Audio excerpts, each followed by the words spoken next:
Welcome to Clicks and Bricks Podcast. We talk about the entrepreneur mindset. If you get one shot at this, what kind of shot are you going to take? If we forget who we are, they're going to forget who you are. You've got an adversity story that's out of this world. Everything from that Main Street brick and mortar to that billion-dollar manufacturer.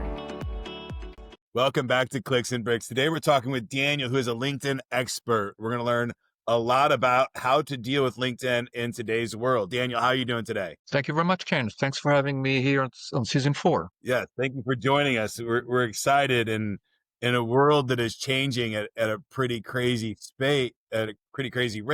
You're dealing with LinkedIn and you're a LinkedIn expert, which every business owner needs to have a LinkedIn profile. Before we jump into the questions, can you tell us a little about yourself and what exactly is your business and who do you help? Sure. So I bridged the gap between technology and people, not in that order. And I bumped into LinkedIn early in 2004. And I think that networking is way more important than LinkedIn. LinkedIn is the tool. It's important, but the essence is our ability to communicate as people or to remember who could be a good introduction for that person. Okay.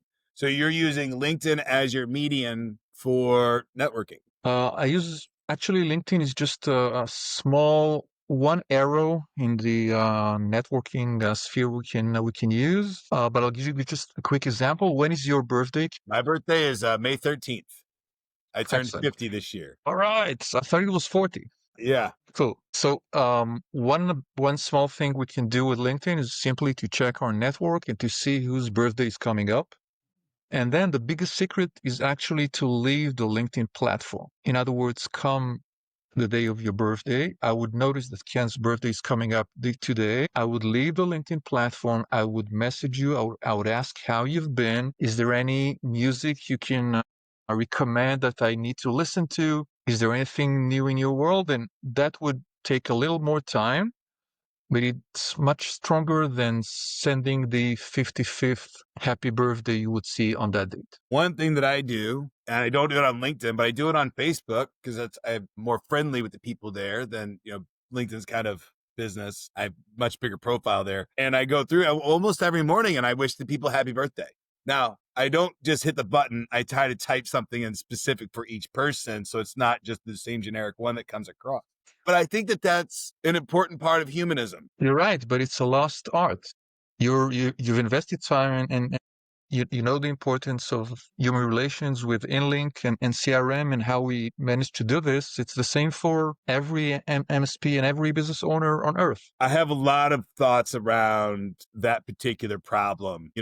Tribes and things, 30 to 100 people in a tribe, and a good person can that's good at managing that kind of stuff can do maybe 1,000.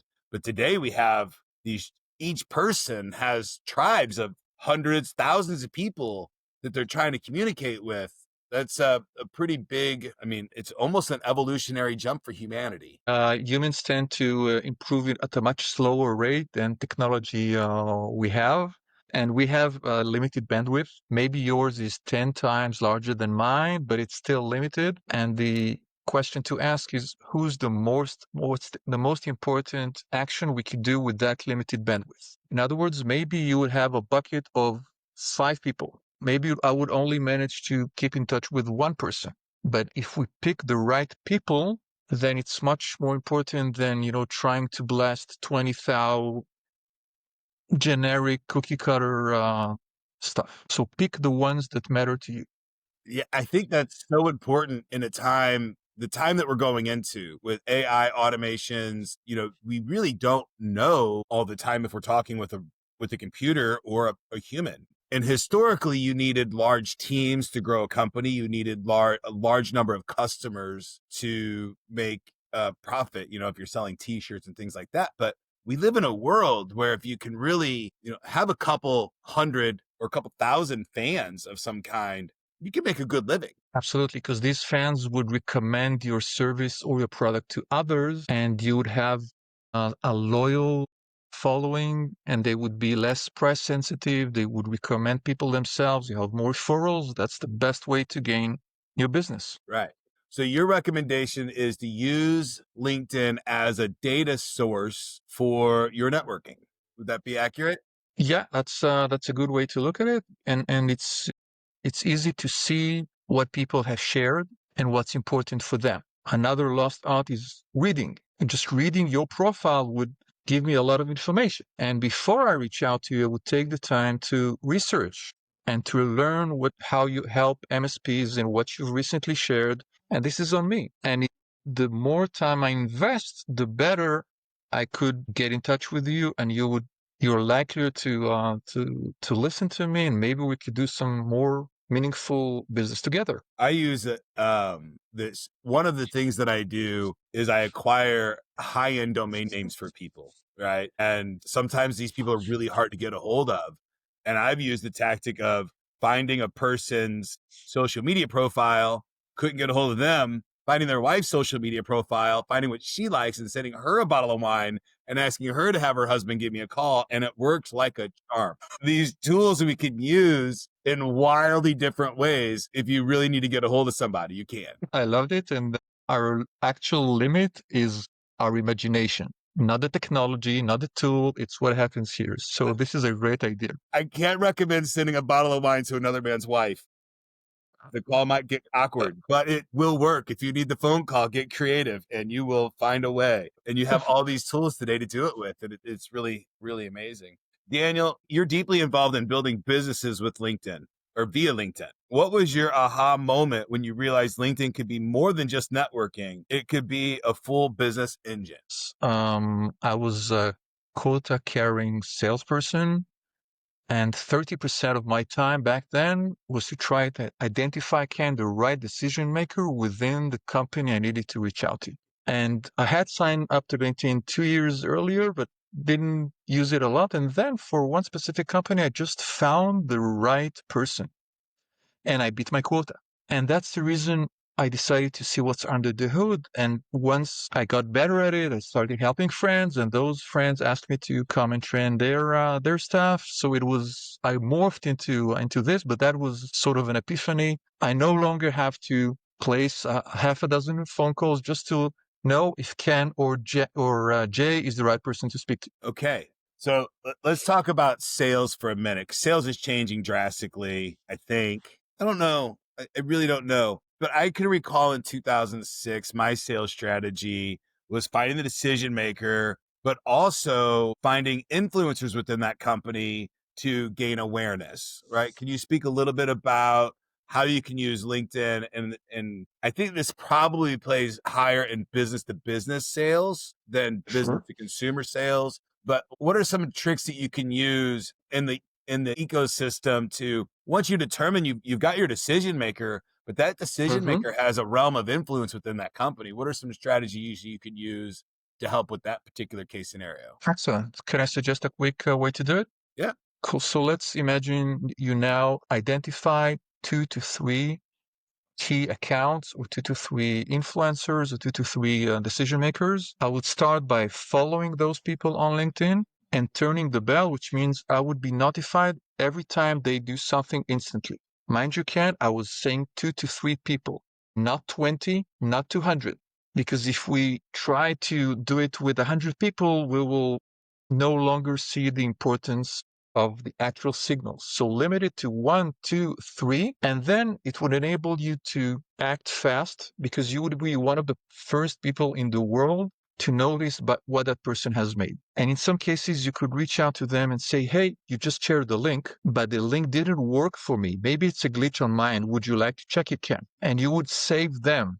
You would save their face. You would help them. And then they would get back to you and say, thank you very much. And then you can start taking conversation, or you could see whose post do they react to, who they look up to. And you will find a better way to communicate with those people, because you would customize your message and not use a generic message. Beautiful. Only 2 to 3 people, and changed, like when that person has started working with you, you can remove that person, go back to normal, and maybe add a new VIP to that small circle. Absolutely. I do. The other thing that I do is on the 20 to 200 people, I don't follow them directly, but I do visit their profiles. I feel like people are looking at that. If you can be top of mind, or if you can be in that bucket for their board of directors or something along those lines as you're your name gets passed around in some of these meetings, awareness can be a big key factor as well. So hitting them when it's hot, new articles and stuff like that for a core group, and just being almost a fly on the wall in some of those other case scenarios, I think is wildly helpful as well. Again, I think these are higher ticket sale processes, right? You're not going to do these tactics for a $10 a month web hosting account, even maybe $100 a month SaaS product would be some of these strategies would work for, but your pipeline would have to be pretty deep, I would imagine, for that specific kind of strategy, unless you have a really good lifetime value of a customer, right? And you have other stuff that you can upsell them. But how do you balance authenticity and professionalism on LinkedIn, especially when you're trying to scale your presence without coming off too polished or salesy? To be imperfect shows that we're human. And if you see someone that never stutters, that never makes a mistake, then you look at that person, you say, it's great, but I can't really identify. It doesn't relate to me because it looks almost too perfect to be true. And this is scary for when we start our business. Then we're sure we need to be 100%. And what would happen, God forbid, if I made a mistake and instead of calling you Ken, I would call you something else. But hey, we're human. I was born in France. I was raised in Israel. I could do all sorts of funny things with languages, and I will not be perfect. But that would make me unique. Absolutely. Lean into your uniqueness for sure is a big part of it. In business, I think, it is important to strive for perfection. One of my mentors used to say, and he used this line a lot. I've not had the ability to use it in a while, but I liked it. It's like, don't judge me on how I react when everything's working properly. Judge me on how I react right after my failure. Right. And I think that's so powerful, that understanding that we fail and handling it with grace and dignity is a really great ability to have. When you do that, it gives you permission to fail, right? And massage it and work forward. And I think it's a good skill set to have. What are the most common mistakes you see businesses make in their LinkedIn outreach or content strategy, and how do you help them correct those? Great. So I'll mention a couple, and the switch is a mental switch. Like the way LinkedIn works is a strange animal. It doesn't come close to any other system, and we need to focus on the right thing. So first, our company page is not as important as our profile. Our profile is way, way, way more important. When you work for a medium-sized company, when you're an SMB, when you're an MSP with 10, 15, 200 people or less, start with your profile. Set your company page, check it every 3 months, but lead generation will come through your individual profile. That's number one. Can I move to number two? Yes. Number two is the ability to have a quality network and not just a quantity network. In other words, when we run an advanced search on LinkedIn and I bump into someone interesting, when I look at your profile, I see that you, Ken, and we share mutual connections. Say I only see Josh Elledge. If I have no idea who Josh Elledge is, so I can't do anything. But you were a guest on Josh's profile, on Josh's thoughtful entrepreneur back in the day. And when we listen to that, we know that maybe your life would have taken a different turn if instead of going to what you've done, you would actually go to Japan. Who knows? Maybe you would be a shogun and lecturing to Japanese business people. Maybe. But that's what makes life fun. Absolutely. I love it. So just consistently digging in deeper. Yeah, that would be good. Yes. Right. Start with your profile, quality network, and we could dive into others, but I would start there. Quality of network, and I'll be honest, my networks are widespread, but I'm a general business guy. That's my ideal, right? They're all generally business related people, but they are in all different kinds of sectors, right? I think that would be, if you're not a salesperson, I think that would probably happen fairly organically, right? Because we search for the people that we're serving or people like us. What is it that takes us off of that scope? And what are some things that, like that mindset when you get started, let's say I'm, a 20-year-old person right out of college, or I guess 22, Mhm. 23, whatever. And I'm starting my LinkedIn profile for the first time. I've got this Mhm. mindset and I've seen it. Oh, I don't have any friends on there. And I'm pretty commonly a first friend for like interns and stuff like that. I hear that Mhm. kind of bit, and I've probably given them bad advice. I'm like, oh, just go and start, asking people to be your friend on LinkedIn. What do you tell that person when they're first starting their profile? And this is, I mean, I'm kind of haphazard by it because I'm old man. I'm not looking for a job anymore. But if I was and I was looking to get hired, what are some things that I need to be mindful of right out of the gate? So say you just graduated from the Washington University in St. Louis, and you're starting to maybe looking for a new job. Then ask yourself three simple questions. Number one, who's your ideal reader on LinkedIn? And that would be, if you're an employee, that would be your future manager. And if you're in business, that would be your next client. So number one, who's the ideal reader? If you could attract all the people on earth, who would you like to visit your profile?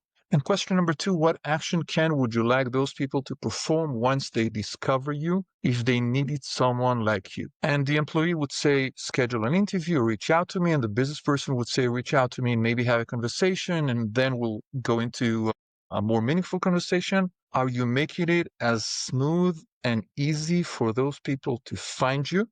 How are you grasping their attention? And do you make them understand within 30 seconds that they need to reach out to you? Have you weaved the right keywords into your profile? Have you created a creative headline? Have you used the visual cues of your profile photo and your banner in order to make people discover you and understand that if they're into web hosting, they need to speak with Ken? Absolutely. I love it. You said ideal reader, and I want to touch on that for a second because this was an epiphany moment for me on LinkedIn years ago. Ideal reader for your current situation. Your LinkedIn profile is not, you're not writing it in stone. You're not chiseling this stuff away, right? You can modify it and change it for your current set of circumstances for what you're currently looking for.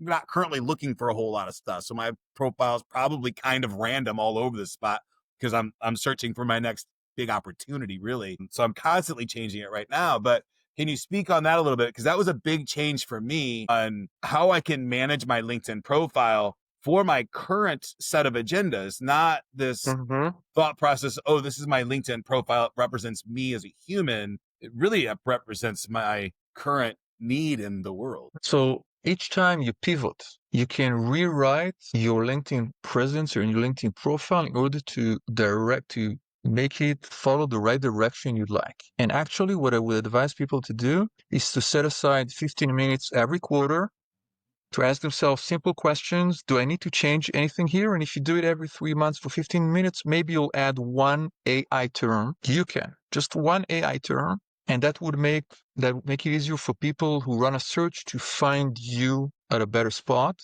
And maybe once a year, take half a day and revisit it, because you would probably either offer a new service or switch or pivot in one way or another. So look at it and minimize the gap between what people see and what you'd like them to know. If I sat next to you in a conference in St. Louis and I would ask you questions, then you would tell me A, B, and C. Maybe in 2028, you would no longer say A, B, and C. You would say B, C, and D. So the minute we see that coming, we can change it, and it will immediately be seen. There is no log. Everyone will see the new Ken. Absolutely. As they're coming in, that's the profile for that day, and it can change, should change. You're going to change as a person, as a business, as everything, right? These are living organic things. And something that I do kind of appreciate about LinkedIn is yesterday is almost kind of forgotten about in LinkedIn, right? Like they don't really index it that much. You don't find old profiles.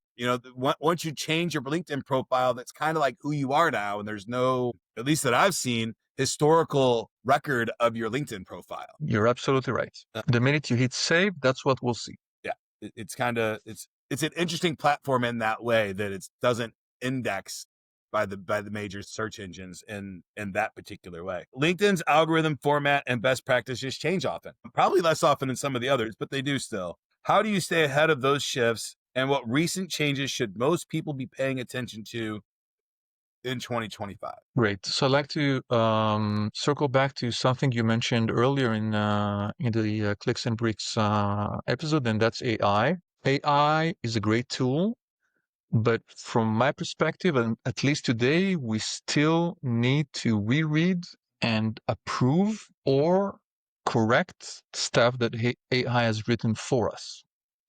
And I've seen way too many messages that were written by AI that have not been customized. And we see the simple, when ChatGPT would say, here, you would do this and that, and people send that to you.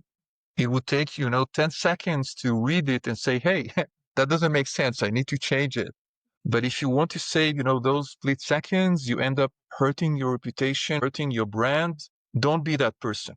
One lifetime value of a customer may be better financially than 20 half-satisfied people out there saying, nah, I wouldn't touch that brand. Absolutely. I use AI for writing quite a bit, and I don't actually use it for writing. I use it more as an editor. Hmm. And what it has done for me is it makes my writing publishable at a breakneck speed compared to the way it used to be, because editors were expensive and they took a long time. And, I'm very dyslexic. So I never published a lot of stuff that I wrote. But AI fixes my dyslexia almost instantly, so I can put it out in a way that's understandable to other humans. I understand my writing, but most other people don't. But with AI, it fixes that for me really quickly.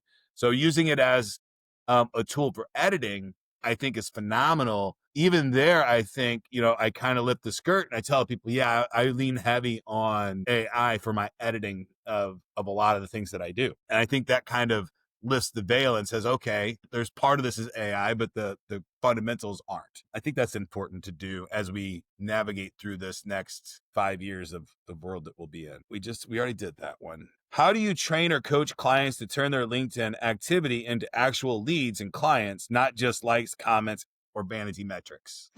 So initially what I would do is ask that client all sorts of questions that are not related to their use of LinkedIn, but it's related to their business. So I would ask, who is an ideal client for you? And what happens in that client's world before they need someone like you?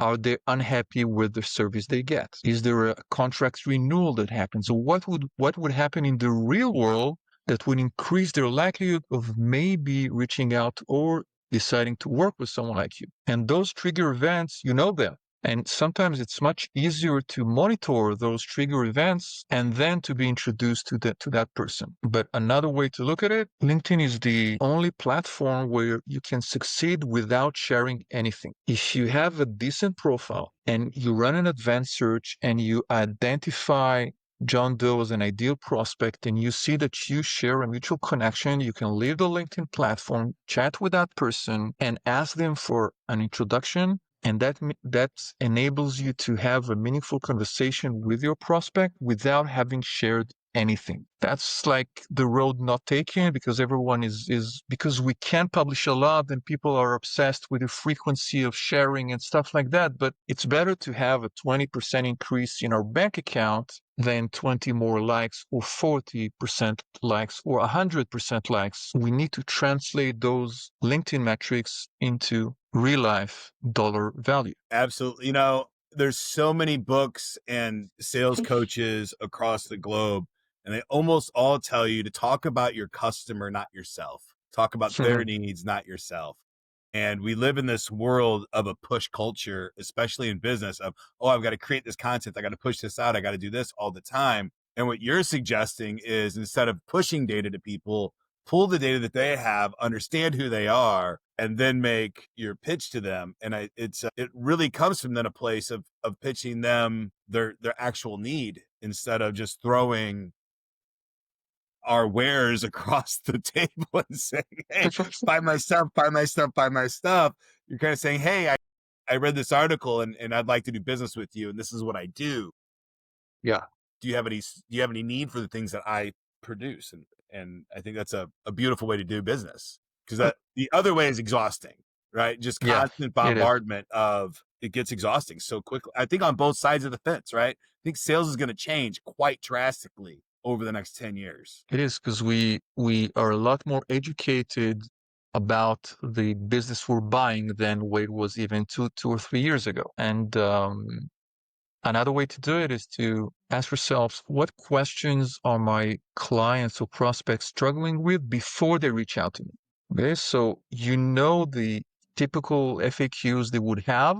And so you publish content around those, like, are you not sure you need to go into this or switch to that? These are the common solutions to that problem. And you make it clear for them by helping them take a baby step from point A to point B. And once they reach point B, you say, there is a whole point C and D. Would you like me to show you? And they're basically following you because you gain their trust with your help. Yes, it is a very nice pathway to business. Personally, I like that path much, but I've done both in my life. And the business that I have that's built on relationships and trust and real revenue impacting services, those customers, I've got customers that I've had literally for 25 years that have been with me for 25 years, right? And it's more like a marriage. At some points we bicker. It's okay, right? And those customers, when you really understand business as a whole, customers that stay with you for 25 years are something you appreciate at a level that most people will probably never understand. Growth often hits plateaus in business and in life. What strategies do you advise for breaking through a LinkedIn growth plateau, getting more engagement, more reach, and more conversions? So in real life, we also experience plateaus, and sometimes as consultants or solopreneurs, we move too fast from feast to famine and vice versa. So once you've been in business long enough, you know that there will be slow times. Sometimes it's seasonal. You know that companies are renewing, say, around December or any time of the year, and then the following 30 days are likely to be pretty slow. So try to ask yourself, what actions would I like to perform that need concentration, need time, and I can't find the time to do that when I'm running my business in a high capacity, when everyone is looking for my time. Maybe it's producing a content plan or content strategy. Maybe it would be strategize. Maybe it would be to go and grab a cup of coffee with 3 old friends who can share with you some insights. Maybe it would be something else. So try to have a series of actions that you can perform once your business goes slow, and find a way to outsource when your business has too much demand. If one customer makes it too difficult for you to service your existing clientele at a high level you want to serve them, it's very tempting to take that additional contract, but it makes more sense to either politely decline or to send them to someone who would work with them, and you would sleep better. Definitely. Clients that I had a conversation with a partner of mine this was years and years ago. And I had this belief, and I still have this belief. I structure it a little different now, that the customer's always right. Now I believe I serve my employees now. I don't serve my customers. My employees serve the customers, right? I have some customers that I still deal with one-on-one, and he looked at me and he said, and his name was Patrick, and he goes, yeah, but this is no longer a customer. This is a liability. Customer implies that we're making a profit on them, and understanding when a client changes from client to liability is a skill set that I wish I would have learned much, much earlier in my career. But I like what you're saying there. And it's an important indication, and especially early in business, you grab a hold of the low hanging fruit, right? It's just what we do as entrepreneurs. You take that business, and unfortunately, a lot of that early business that you take, if they're leaving one provider, there's a reason that they're leaving the provider. It might be them, it might be the provider, you don't know. But especially if you're scrappy in the service world, sometimes you get some early customers that are hard to service, high expectation, low margin. And as an entrepreneur, that's just growing pains that you get to deal with and learn how to function on your own. Do you grow? Have you found that you now ask questions in a better way? Are you asking questions now that you didn't ask a couple of years ago that would help you understand the lifelong value of that customer? And if you need to serve them or not? Yeah, I'm in a different world today. Yeah. My primary business is data center operator, and there's, less than 1% of data center vacancies on the planet. And I have no vacancies at the moment. So I'm running a business that is sales restricted at the moment, I see. which is why I do podcasting. Because as long as the data center's up and running, my job is fairly low demand at the moment, right? Now, that being said, we're raising money to build out more data center. And as soon as that happens, then my life will be, lack of better term, asses to elbows and running at full speed to get the job done. But yeah, my customers today, I know what they're asking for. I know if we're going to take them or not, right? If you work in the internet world, customers are nefarious. You got spammers and scammers and VPN people, and I talk with the FBI way more than I ever would care to. How do you manage your own time and energy around LinkedIn? Posting connection requests, content creation, so it doesn't become a burnout. I share a lot on LinkedIn, really. There were like periods of 6 months I hadn't shared anything and my business grew. And the simplest question to ask is, do you enjoy creating that content? Would you create it even if no one saw it? And if your answer is no, then maybe it's not a good idea for you to create that content, or let's find a better way out. Perhaps you could repurpose existing content that you have. You can take the previous season of clicks and bricks and use an AI tool and repurpose 30 episodes into 15 articles. And you would have 10 months of content. And that may take you much less time than coming up with ideas and editing and all sorts of stuff like that. So if you enjoy doing it, by all means do it. But if you don't, find a way for you to. LinkedIn is here to serve us business owners and not the other way around. Absolutely. And if you love doing it, do it. I create a lot of content. I love creation.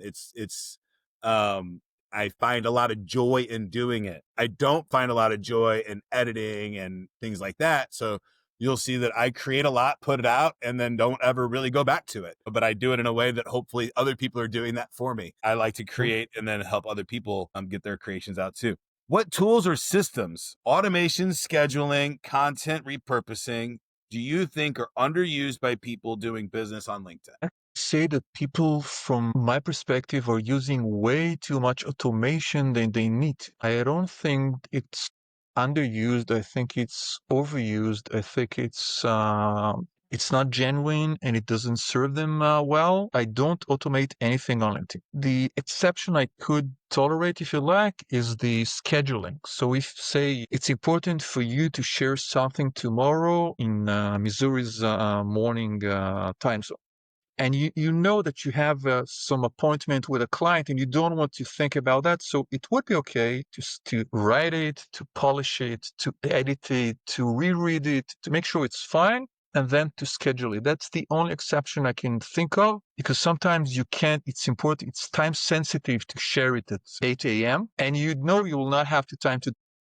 do it. But everything else, sending a connection request, accepting, nothing is time sensitive in that. And it's more important to keep the relationship with that person than to save 10 seconds and hurt your relationship with that person. The number of messages you get where people have not changed the template, and instead of saying or Clickson or historian, or you would see the name of someone else. Are you really? That your name, first name in brackets. I hate Yeah, that. that's good. I'm like, Jesus, guys, like take some time to think this through.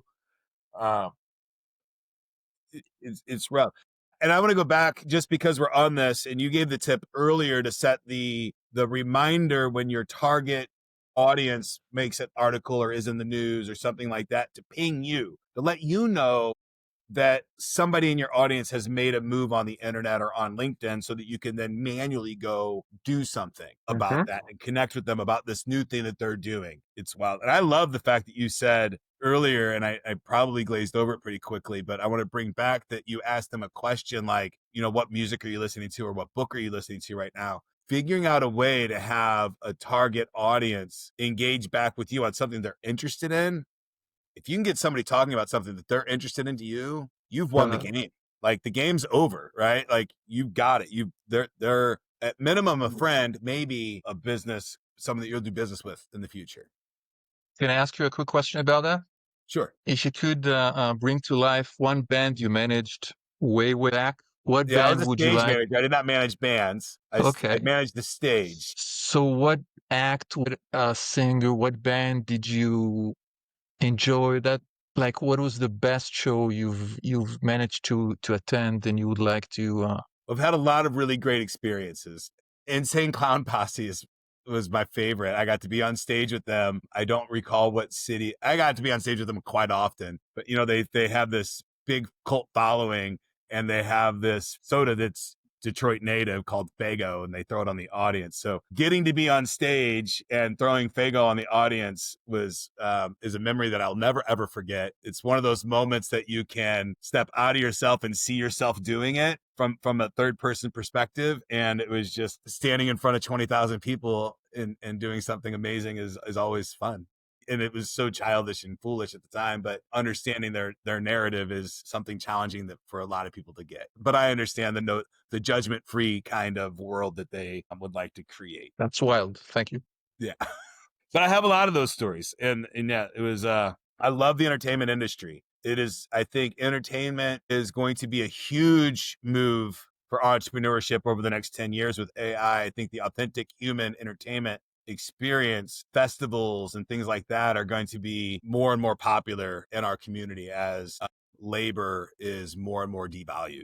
That's Creation is going interesting. to be more and more valued. I think that's my philosophical hat on how this is all going to play out, assuming that the governments continue to let us have what they let us have. Daniel, it's coming towards the end of the show, and my favorite podcast is The Diary of the CEO. And Steven asks a question at the end of every episode. He has his guest write a question for the next guest, and he sells this deck of cards. And I like to ask the question, and I don't know what it is. What I'd like to do is ask you the question, have you answer it, and then I'll answer it. And then if the audience wants to chime in on the comments, they'll answer that question as well. Are you ready for this? Yes, sir. Richard Hammond asks, is it ever appropriate to hurt someone's feelings? Wow.